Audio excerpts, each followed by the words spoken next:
And welcome back. We're live at George Mason University in Fairfax, Virginia, continuing our 360 Town Hall conversation with President Barack Obama. Guns in America, talking to voices from all sides of the issue, including the president. You made your announcement just the other day in a very obviously emotional ceremony at the White House. And I want to play just a moment from it for those who haven't seen it. And from first graders in Newtown.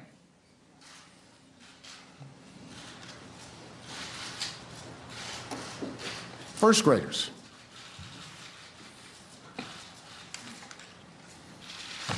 And from every family who never imagined that their loved one would be taken from our lives by a bullet from a gun.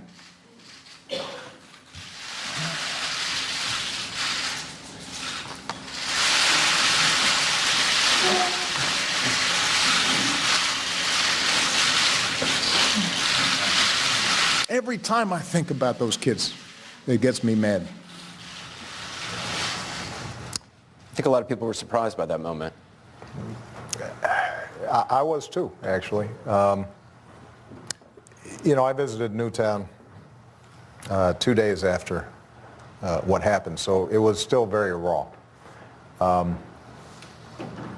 It's the only time I've ever seen Secret Service cry on duty. And it wasn't just the parents. You had siblings, you know, 10-year-olds, 8-year-olds, 3-year-olds, who in some cases didn't even understand that their brother or sister weren't going to be coming home.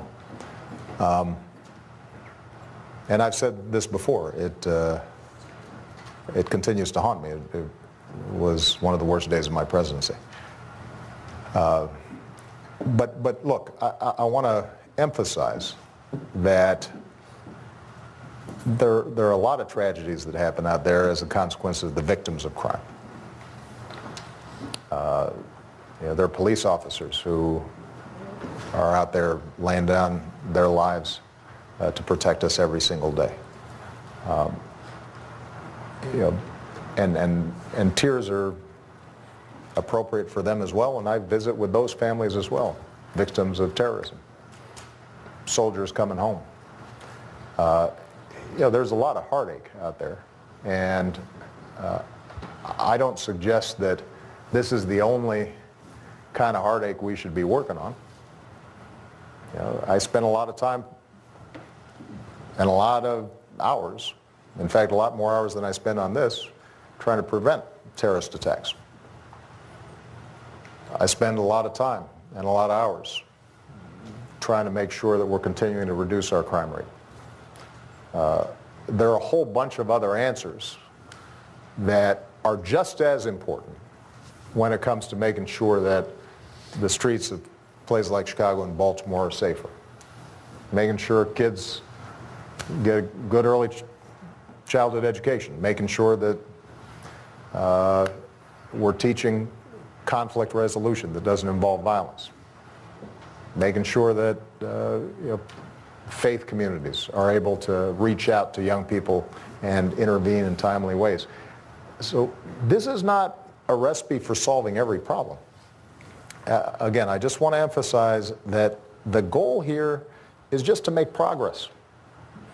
And it's interesting, as I enter into my last year as president, I could not be prouder of the work that we've done, but it also makes you really humble, because you realize that change takes a long time, and a lot of the work you do is just to incrementally make things better, so that 10 years from now, 20 years from now, the crime rate has gone down. That's not just because of my administration. That's the groundwork was laid by a bunch of good work by law enforcement and others for years across administrations on a bipartisan basis. The same is true with traffic safety. The same is true with advances in medicine. The same can be true with this if we stop exaggerating or mischaracterizing the positions of either side, and we just come up with some sensible areas that people agree with. Background checks are an example. The majority of gun owners agree with this. You talk about faith communities. Father Michael Pfleger is here. I know you know him well. He's a Roman Catholic priest in Chicago. For those who don't know, his church is St. Sabina on the south side of Chicago. I was there about a month ago. It was a great honor to be there. Father, you've given a lot of eulogies for a lot of kids in your community, far too many over the 40 years that you have been there. What's your question for the president? Mr. President, first of all, thank you for your courage and your passion, and keep pushing. I happen to be from one of those cities where violence is not going down. Not only, as Anderson mentioned, the 55 shot, there's been 11 killed in 7 days in Chicago.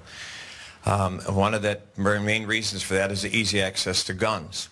It's easier to get a gun in my neighborhood than it is a computer. And the reality is because many of those guns have been bought legally.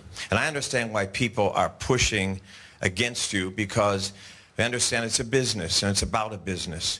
And so if we cut back the easy access to guns, less money for the gun manufacturers, less money for the gun lobby, I understand the business of it, but that business is causing blood. And the kids that are dying in Chicago, and for many years nobody even cared about Chicago because the violence is primarily black and brown. The reality is that I don't understand why we can't title guns just like cars. If I have a car and I give it to you, Mr. President, and I don't transfer a title and you're in an accident, it's on me. We don't take cars away by putting titles on them. Why can't we do that with guns? And every gun in America. So if somebody who's buying 200 guns, selling them on the streets, if they can't transfer those titles, then they're going to be held responsible for the guns that they sell. Well, Father Mike, first of all, for those of you who don't know him, has been working since before I moved to Chicago, and I was a 23-year-old when I first met him. And somehow I aged and he didn't. Which, Your gray hair is not going back. I can tell you from experience. he was always the best-looking priest in Chicago. So, but Father Pfleger's done heroic work at St. Sabina Parish. Issues like licensing, registration, that's an area where there's just not enough national consensus at this stage to even consider it. And part of it is people's concern that that becomes a prelude to taking people's guns away. I mean, part of the challenge in this is that the gun debate gets wrapped up in broader debates about whether the federal government is oppressive, and there are conspiracy theories floating around the internet these days all the time. We did a military exercise in Texas, and a whole bunch of folks were sure that this was the start of martial law, and were suggesting maybe don't cooperate with the United States Army in an effort to prepare so that if they get deployed overseas, they can handle it. But that's how difficult sometimes these debates are. But I want to pick up on some things where I think there should be consensus. One of those areas that I talked about at the speech, part of the proposal, is developing smart gun technology. Now, this is an interesting example. I don't exactly understand this, and maybe there will be somebody in the audience who explains it to me. Back in 1997, the CEO of Colt said, we can design or are starting to develop guns where you can only use it if you've got a chip. So you wear a band or a bracelet, and that then protects your 2-year-old or 3-year-old from picking up the gun and using it. And a boycott was called against them, and they had to back off of developing that technology. The same with Smith & Wesson. They were in the process of developing similar technology, and they were attacked by the NRA as surrendering. Now, to me, this does not make sense. If you are a gun owner, I would think that you would at least want a choice so that if you wanted to purchase a firearm that could only be used by you, in part to avoid accidents in your home, in part to make sure that if it's stolen, it's not used by a criminal, in part if there's an intruder, you pull the gun, but somehow it gets wrested away from you, that gun can't be turned on you and used on you. I would think there might be a market for that. You could sell that gun. Now, I'm not saying that necessarily would be the only gun that's available, but it seems to me that that would be something that in any other area, in any other product, any other commercial venture, there'd be some research and development on that because that's a promising technology. It has not been developed primarily because it's been blocked by either the NRA, which are funded by gun manufacturers, or other reasons. And what we proposed was, you know what, we're going to do some of the research. We'll work with the private sector. We'll figure out whether or not this technology can be developed, and then give everybody a choice in terms of the kind of firearm that they want to purchase, because I think that there will in fact be a market for that, and over time that's an example of how we could reduce some of the preventable gun deaths that are out there. I want to bring in somebody who actually knows a lot about selling guns. I want you to meet Chris Jacob. He's Vice President of the American Firearms Retailers Association. He's the owner of the Bullseye Indoor Shooting Range and Gun Store in San Rafael, California. Chris, it's great to have you here. First of all, how is business under President Obama? Because everything I read says gun sales have been going up. Every time he talks about guns, gun sales go up. It's been busy. And certainly I think that shows, as Taya said earlier, that there's a very serious concern in this country about personal security. And the sheriff is right. They do everything they possibly can to make sure they get there as quickly as they possibly can. And my question is actually focused around law enforcement as well. There's 53,000 licensed gun dealers in the United States who stand behind the counter and say no to people all day. Yep. We feel it's our responsibility to make sure that people who have a criminal past, people who are mentally ill or are having a bad day don't get possession of firearms. So we assist law enforcement all the time in the process of making sure that those things don't change hands inside our commercial market if they shouldn't. It's a very serious responsibility for us, and as a group, we take it very seriously. My question is around the executive order related to the investigators, the inspectors, the adding of 200 inspectors who are more on the auditing and record-keeping side. Why not add 200 ATF agents on the law enforcement side to keep the criminals and the bad guys out of the stores in the first place? I mean, the problem seems to me to be, you mentioned dealers who are less responsible than others, and certainly it's possible that those folks are out there. But if we can enforce the laws that already exist, the tens of thousands of gun laws that are on the books right now, it might create a very significant deterrent that getting those people in the stores. Let me also point out the number of ATF agents during your administration has actually declined. So even if you hired 200 not more, because of my budget. But even if you hired 200 more, it'll get it to what it was right before you took office. Well, look, first of all, there are a whole bunch of responsible gun dealers out there. And my hope would be that those gun dealers would support making sure that everybody's following the same rules that they are. That's number one. Number two is we're not writing a new law. Only Congress can do that. This is about enforcing existing laws and closing what has grown into a massive loophole where a huge percentage of guns, many of whom end up being traced to crime, are not going through the responsible gun dealers, but are going through irresponsible folks who are not registered as doing business. And the whole goal here is to clarify and to put on notice that if you're a business, even if you don't have bricks and mortar, then you're supposed to register and you're supposed to conduct background checks. So the issue is not where you do it, it's what you're doing. And that should not be something that threatens responsible gun dealers across the country. In terms of the ATF, it is absolutely true that the ATF budget has been shrunk. It's a little late, but you knew what I meant. And part of it is because the politicizing of this issue. So many in the Republican Congress feel as if the ATF is not their friend, but their enemy.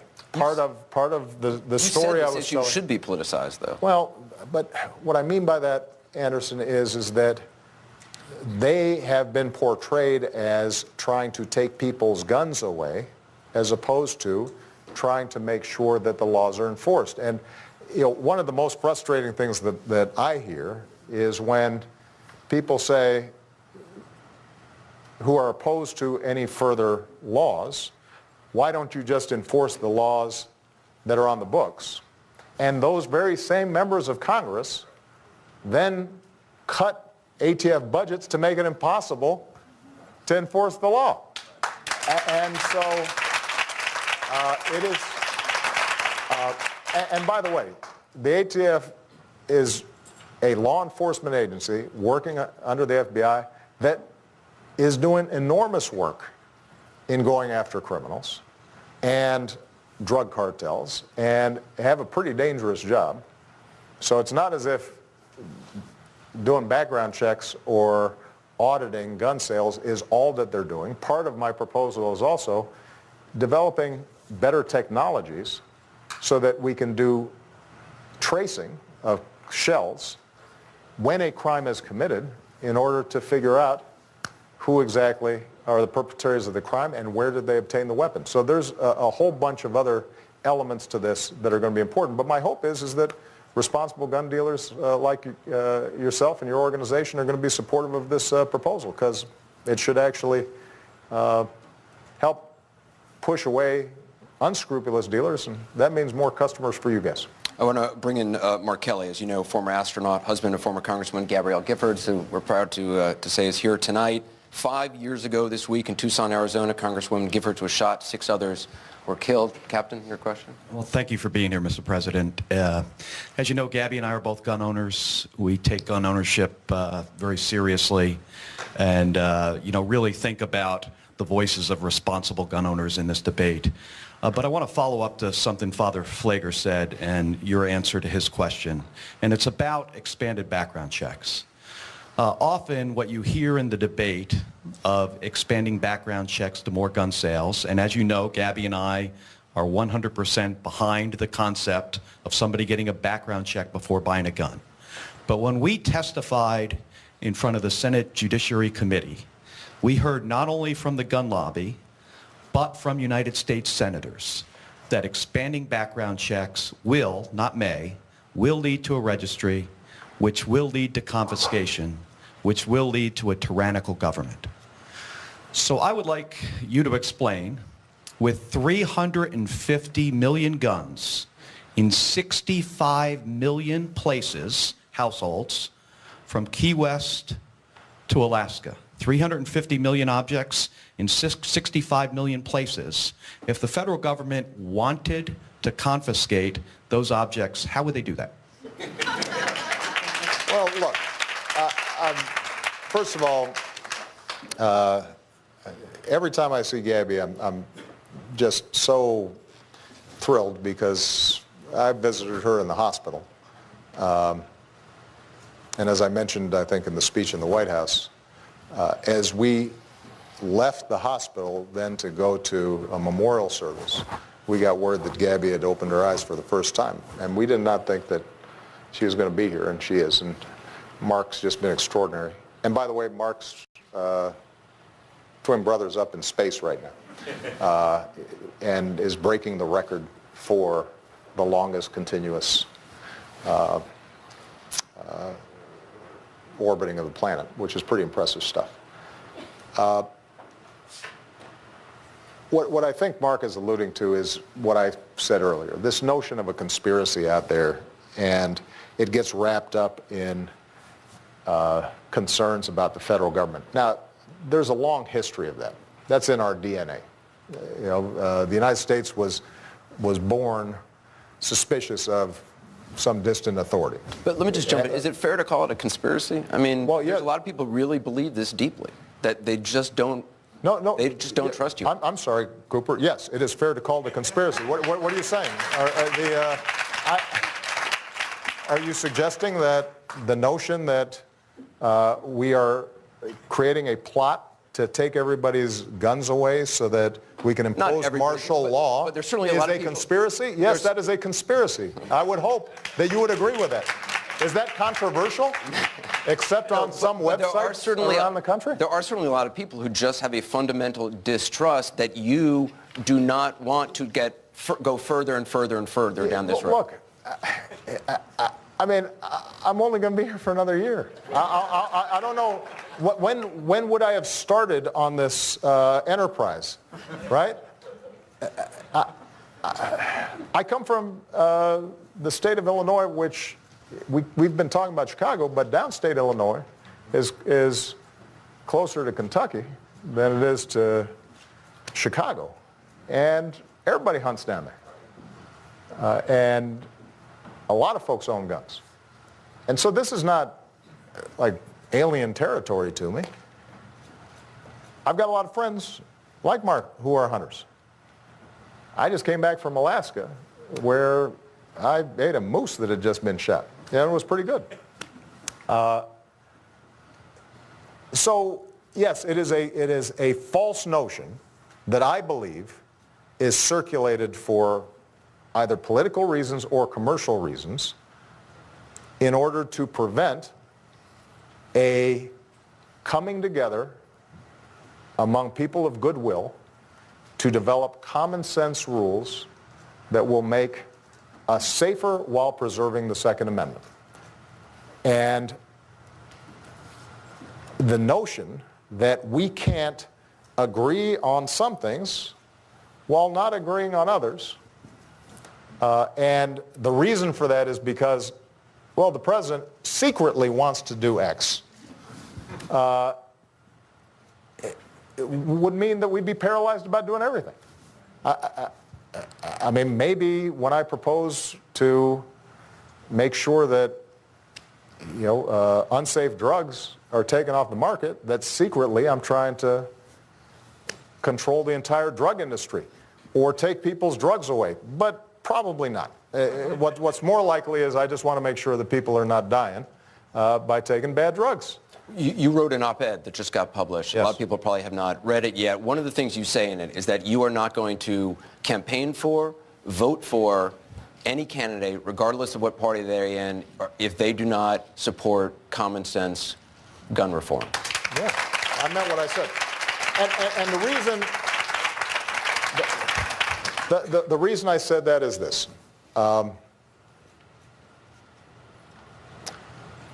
The majority of people in this country are a lot more sensible than what you see in Washington. And the reason that Washington doesn't work well, in part, is because the loudest, shrillest voices, the least compromising, the most powerful, or those with the most money, have the most influence. And the way Washington changes is when people vote. And the way we break the deadlock on this issue is when Congress does not have just a stranglehold on this debate, or excuse me, the NRA does not have a stranglehold on Congress in this debate, but it is balanced by a whole bunch of folks, gun owners, law enforcement, the majority of the American people. When their voices are heard, then things get done. The proposals that we put forward are a version, a lawful, more narrow version of what was proposed by Joe Manchin and Senator Toomey of Pennsylvania, a Republican and a Democrat, both of whom get straight A scores from the NRA. And somehow, after Newtown, that did not pass the Senate. The majority of senators wanted it, but 90% of Republicans voted against it. And I'll be honest with you, 90% of those senators didn't disagree with the proposal, but they were fearful that it was going to affect them during the election. So all I'm saying is that this debate will not change and get balanced out so that lawful gun owners and their Second Amendment rights are protected, but we're also creating a pathway towards a safer set of communities. It's not going to change until those who are concerned about violence are not as focused and disciplined during election time as those who are. And I'm going to throw my shoulders behind folks who want to actually solve problems instead of just getting a high score from an interest group. We have time for one more question. And we talked about Chicago a little bit. We haven't really heard from young people tonight. No offense to those who have spoken, because I'm in the same category as you all. Sorry, Father. But there's a lot of kids. There's a lot of kids, as you know, growing up in Chicago, fearful of walking to school, fearful of coming home from school. Yeah. There's a lot of kids who have been killed on buses. There's a lot of moms of kids who have been killed in the streets of Chicago. And I want you to meet Trey Bosley. He's 18 years old. He's a high school student whose brother Terrell was shot and killed nearly 10 years ago while he was helping a friend in a church parking lot. Terrell would have turned 28 years old on this Tuesday. What's your question, Trey? Yeah, as you said, I lost my brother a few years ago, well, 10 years ago. And I've also lost countless amount of family members and friends to gun violence as well. And just speaking on growing up as a young black teen in Chicago, we are surrounded by not only just gun violence, but police brutality as well. Most of us aren't thinking of our life on a long-term scale. Most of us are either thinking day-to-day, hour-to-hour, for some even minute-to-minute. I want to thank you for your stand against gun violence, for not only the victims of gun violence, but those on the verge of being victims of gun violence. And my question to you is, what is your advice to those youth growing up surrounded by poverty and gun violence? Well, first of all, Terrell, I couldn't be prouder of you. And I know, is that your mom next to you? I know she's proud of you right now. So good job, Mom. When I see you, Terrell, I think about my own... Trey. Excuse me, Trey. When I see you, I think about my own youth. Because I wasn't that different from you.